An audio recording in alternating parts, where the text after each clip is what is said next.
Continuing Chapter 8 of Part 4. The facts seemed to have been these. When he left the house, she was apparently in extremis. She could live but a short time. He had been absent about long enough for the end to have come.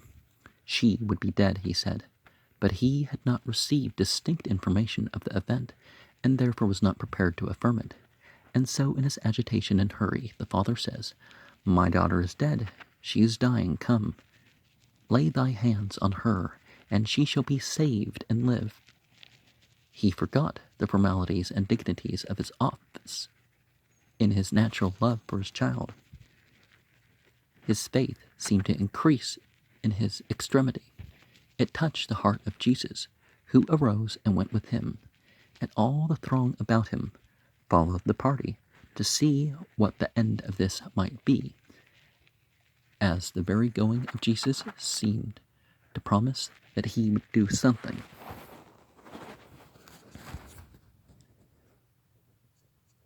On the way, there was an interruption and a wonder, showing again what faith in Jesus was growing in the hearts of the people. There was a woman whose name is prudently withheld. At what point of the narration chain that happened, it's hard to say, but yeah, this is 2nd century stuff, so, who had an internal hemorrhage for 12 years. This troublesome disease had been an annoying and exhausting plague through all that time. It had probably prevented her marrying. She had expended her estate on physicians and nostrums. For an extraordinary list of cures prescribed for this disorder, consult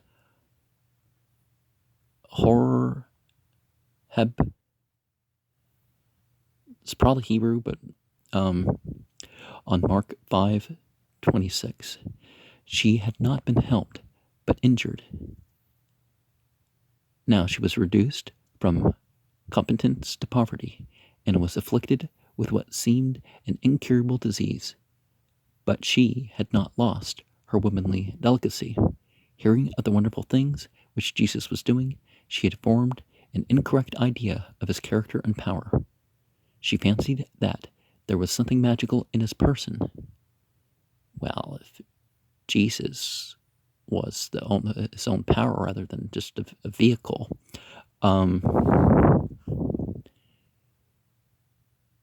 she said to herself, "If I touch but the hem of his garment, I shall be saved." The beauty is lost in our translation, "may but touch," which may imply permission. Wow, the idea with her was that if she could but accomplish of herself mere contact with this garment, it would be enough.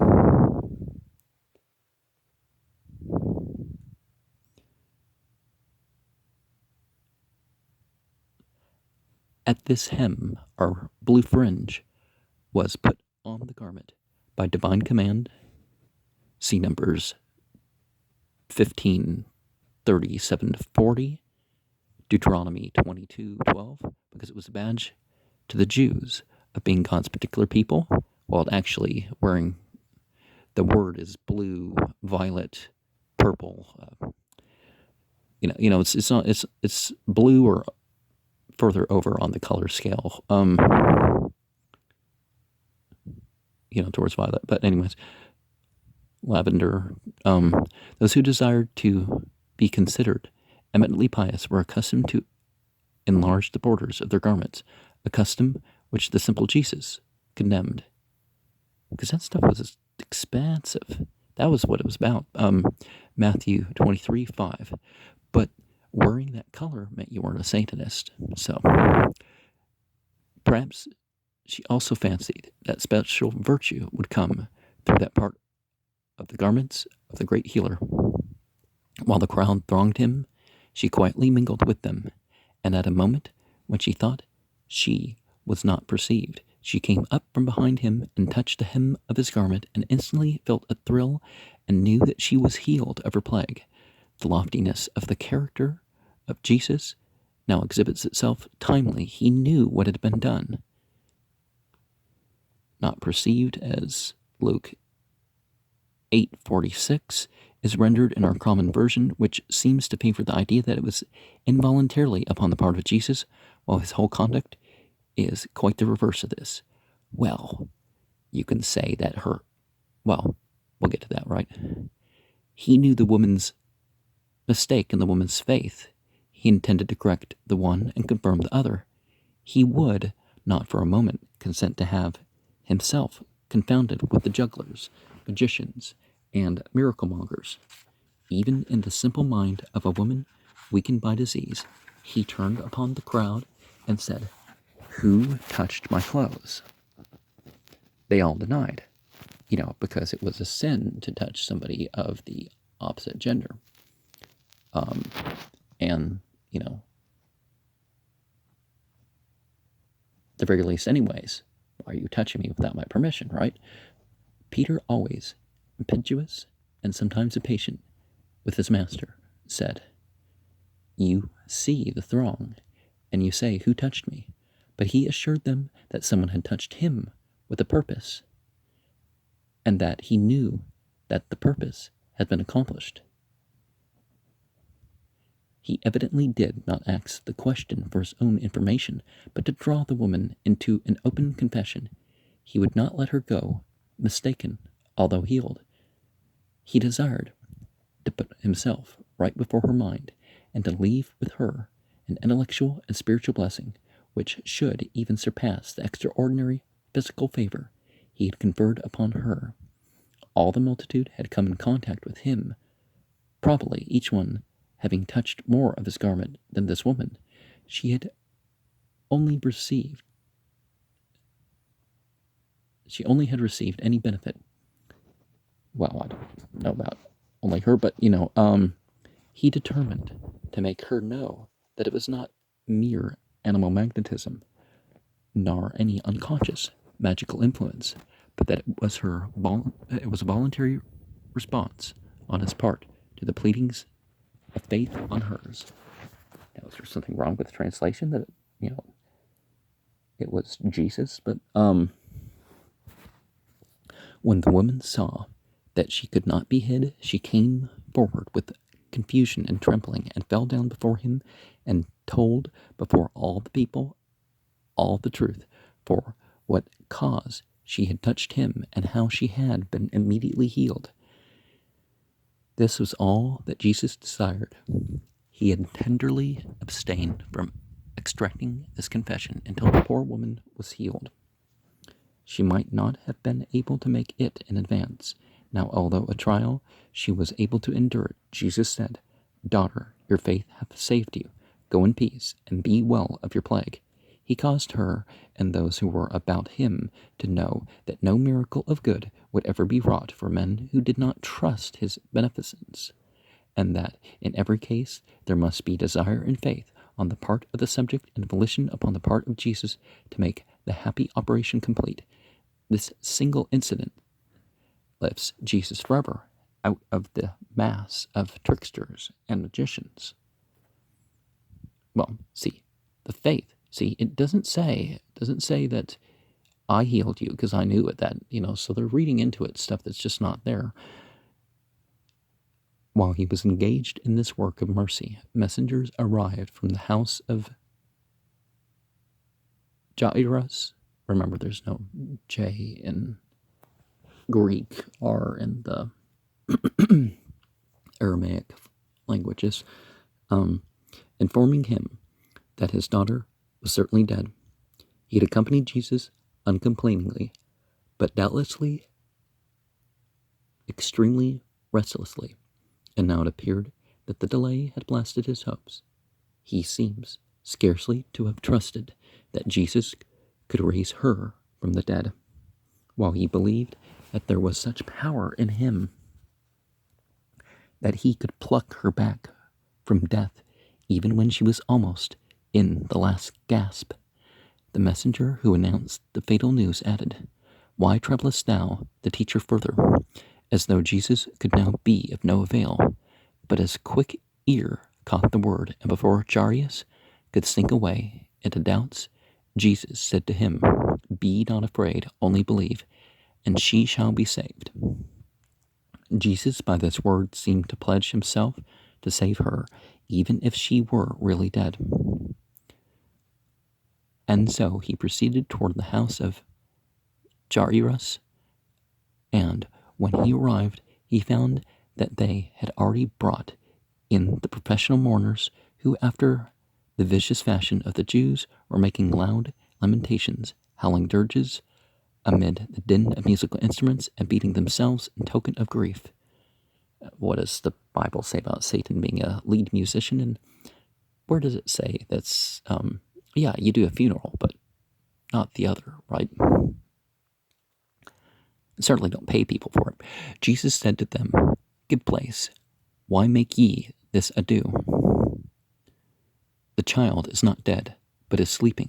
They took these words in their literal sense and laughed Jesus to scorn. They knew that she was dead. She was, undoubtedly. The attempt to put away all miracle out of this transaction by taking the words of Jesus literally, "She is not dead but sleeping," well, that doesn't totally remove things, right? Cannot succeed, for suppose we grant that this was a mere case of syncope, and that the girl was still alive. There will yet remain these miraculous facts. One, that before Jesus reached the house or saw the girl, he knew that she was not totally dead, although he had not seen her, and her father had represented her as dying, if not dead, and messengers direct from the house had proclaimed her dead. And two, when, having not hurried, but stopped to cure the woman with the hemorrhage, he reached the house, the mourners, and assembled friends, still saying she was dead, and laughing to scorn his literal or figurative saying, "She's not dead, but sleeping." He proceeded to her chamber, accompanied by her parents and 3 other persons, and by 2 words and a single touch, he brought her instantly to her feet and to perfect health. After all the efforts which the skill of the physicians could devise had utterly failed, we must put the whole of Jesus out of history or accept the miracle, the miraculous. Well, the idea that there's some historical basis of the Jesus story. We found 4 historical figures. None of them quite match up to the biblical Jesus, but it appears from all evidence that they were really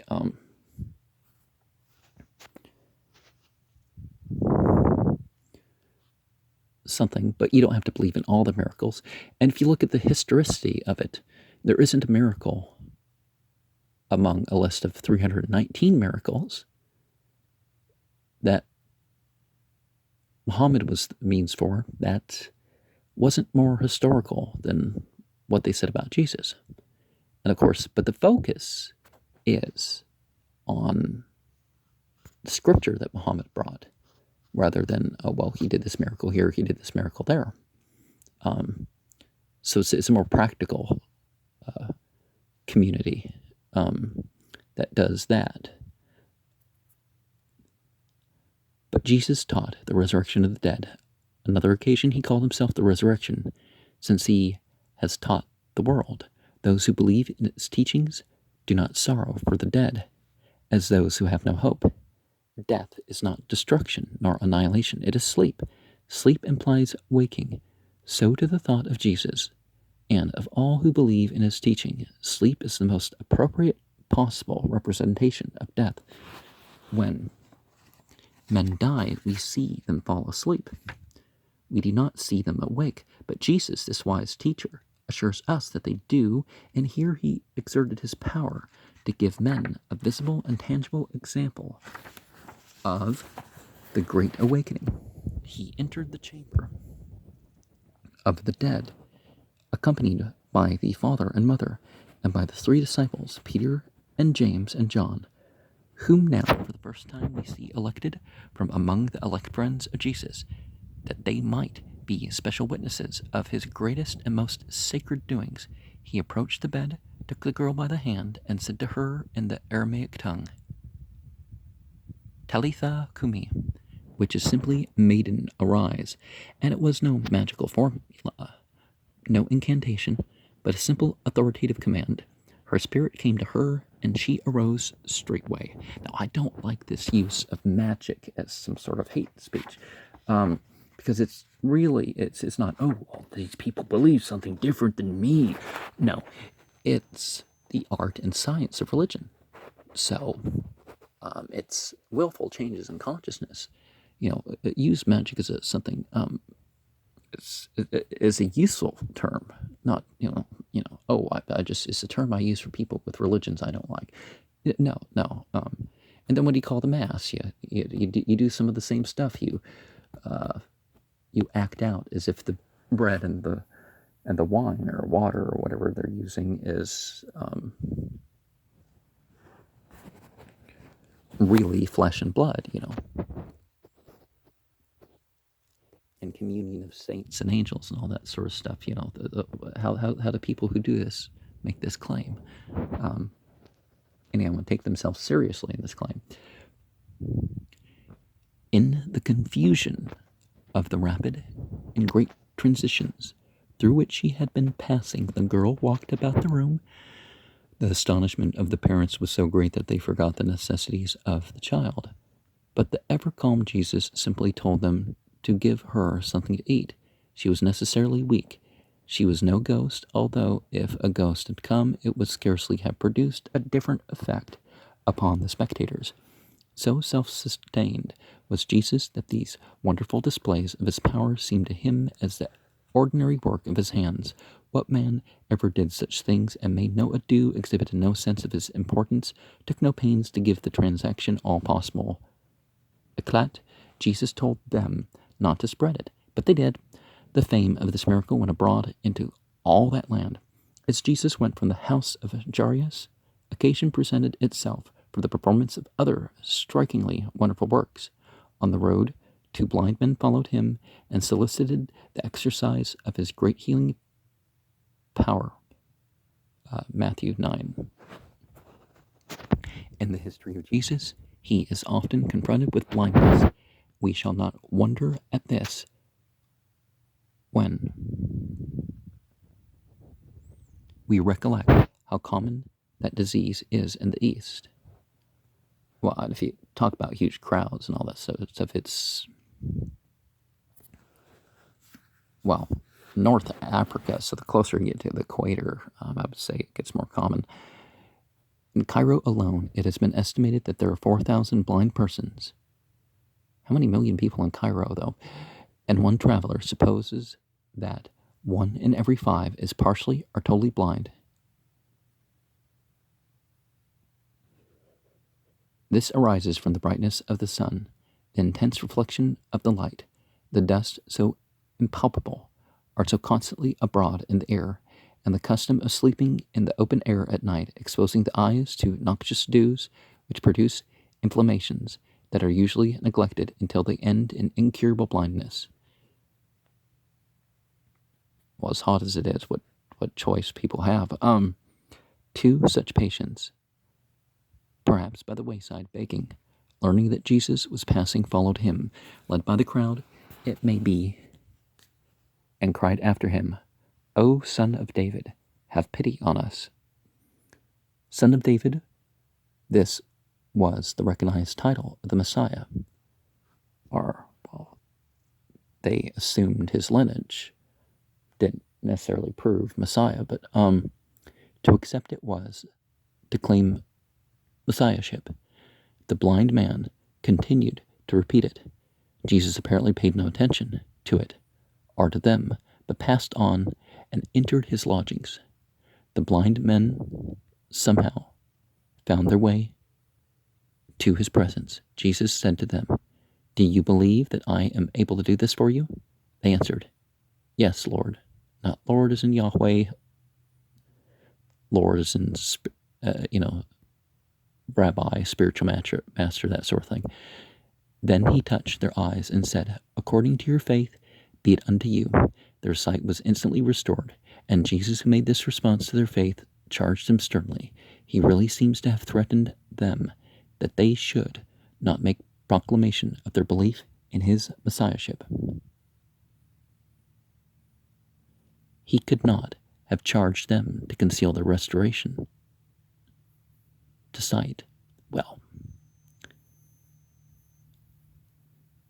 if you take the whole Messiah, Christ, or Emmanuel thing literally, you don't believe that Jesus is a literal Son of God or unique in that thing.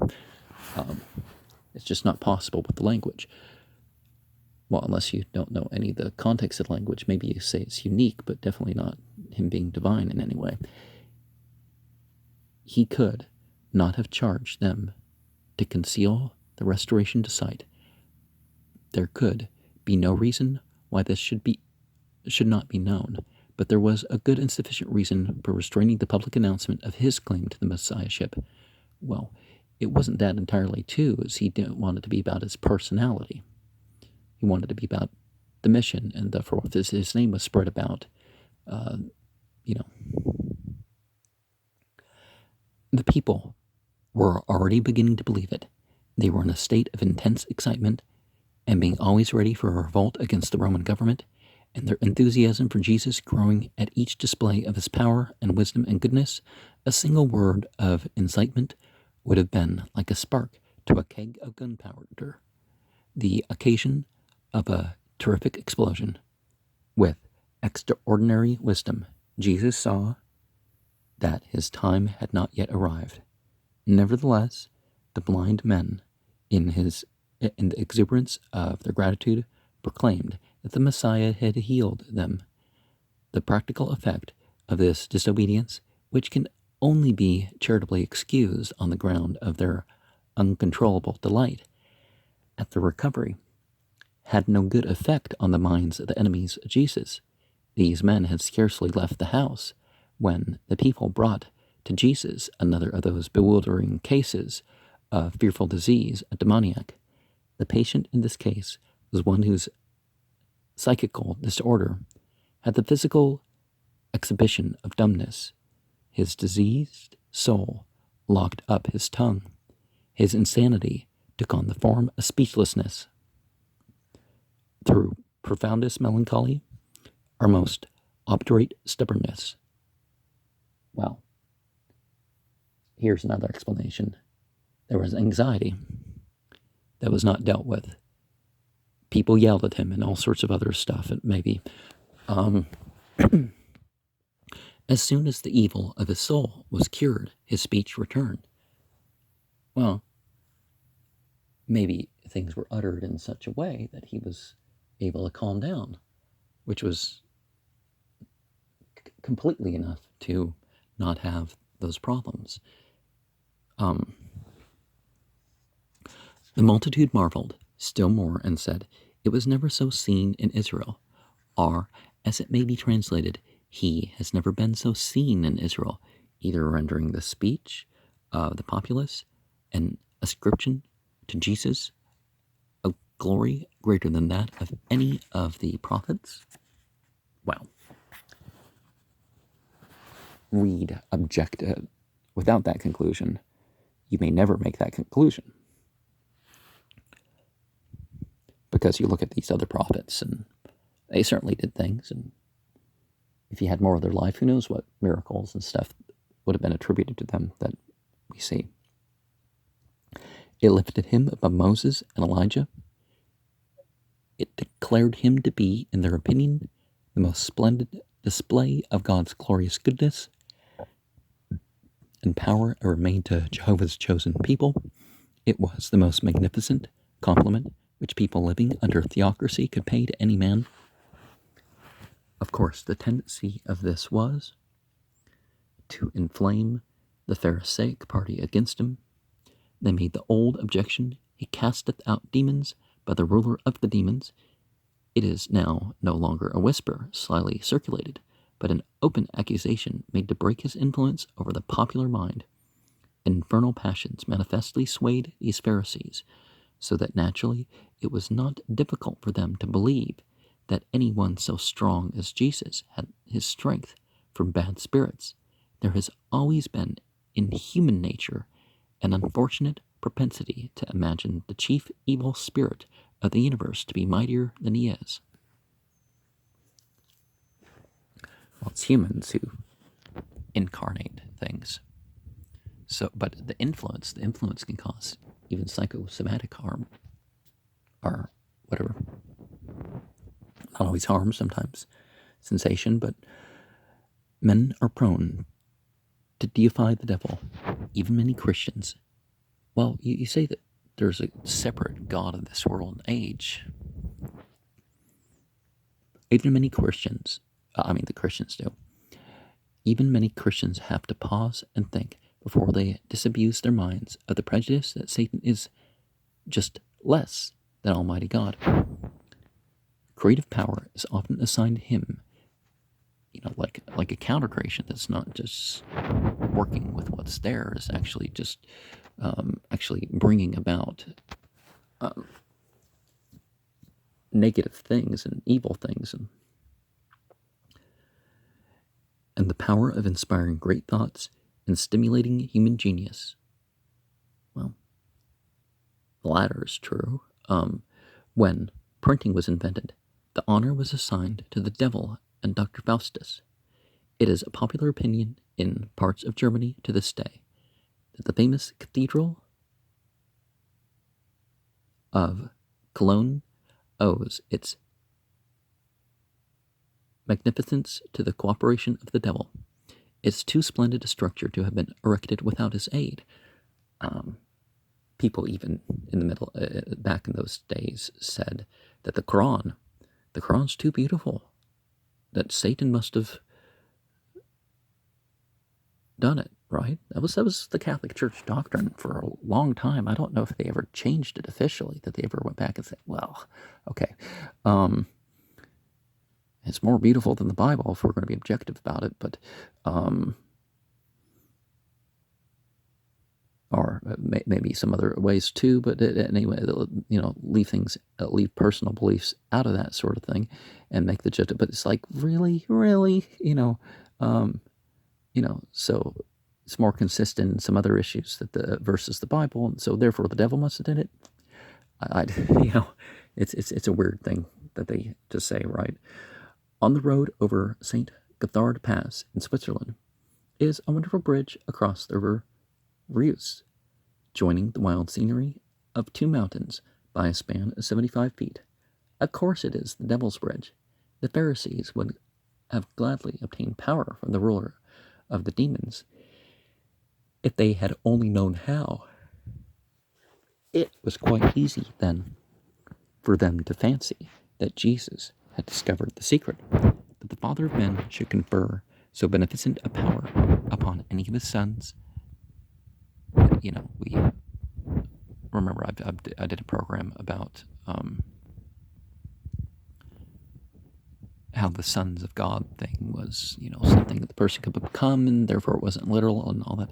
But was an idea too broad for the narrow minds of the Pharisees, and so they persecuted Jesus, not because of the sin of being in league with the devil, but out of sheer envy that he had been made better in terms with Satan than they and their children had been able to do.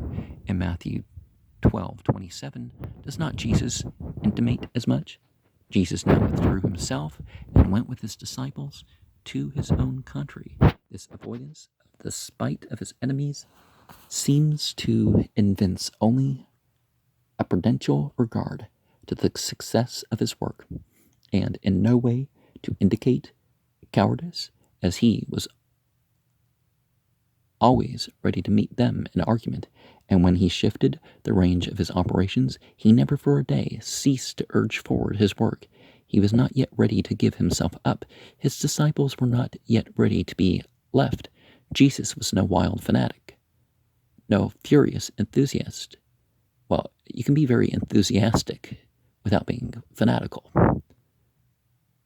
This is sort of the hate speech of people who aren't devout about religion. Fanatic has nothing to do with your if you're devout or not. It comes from the Greek word phanom. And, we see this in there was a show that MTV used to have, Fanatic, and these people were obsessed about the celebrity. And I don't know if I ever saw an episode, actually, or if it was a part of something else. I don't remember that. But the thing was, Is that so? Okay, here's the style and the skill and the message and stuff of the music, or is it about the individual? And see, that was the thing with Jesus and the healing. But it's not about the person or the temple or whatever. It's about the teaching of various enthusiasts rushing on fate. He had the great faculty of being able to wait, but he was a ceaseless worker. He foresaw his time coming. He would not hurry it. It was coming fast enough. Once more, he entered Nazareth, a town to be made immortal by being attached to his name. Now, wasn't there a few different Nazareths, though? On the Sabbath, starts Friday night, he entered the synagogue and began to teach. He taught astonishingly. His knowledge, his goodness, his power, and perhaps above all his authority came out in his speech. The Nazarenes could not comprehend it. It seemed to them only a few months, and it had not been long since he had lived in their midst, among their humblest fellow citizens. They knew the dwelling of Mary. They knew her other children. None of Mary's other children made any pretension to either special sanctity or special authority. Nay, they did not believe in the pretensions of their brother Jesus. Well, maybe they just didn't consider him what the Christians later considered him. He had failed to inspire them with confidence. He came to them with a crowd at his back, and bringing home a reputation as a prophet, the like of which had not been known in their day. Well, that's why the prophets come, is they're the ones of their time and place, and they're doing something that, they're causing a restoration. And not just a restoration, it's like, or the Bible, there's some stuff here we should follow. It's that stuff has been degraded. He had performed miracles, had even raised the dead, not far from Nazareth, but it seemed like yesterday since they had seen in him his shop with implements of the mechanic making or mending plain furniture, or had seen him carrying his tools to neighboring houses to do repairs. There was nothing specially attractive in his appearance. When he sat in the synagogue, no halo hung over his brow, but now this plain man came back and assumed great authority, and really did teach in a style surpassing anything they had ever heard before. And so they talked among themselves, and said, Whence hath this one this wisdom and mighty powers? Is he not a carpenter? Is he not a carpenter's son? Is not his mother the woman called Mary? Is he not the brother of James and Joseph? And and Judas and Simon?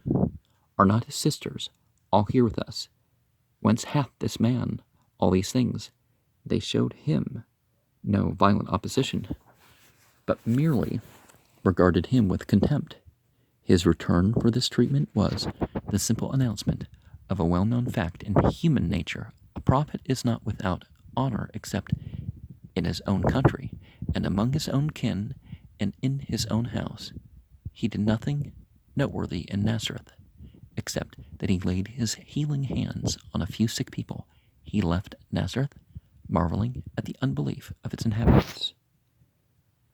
And the map of Central and South Galilee. I'm trying to get this to clear up.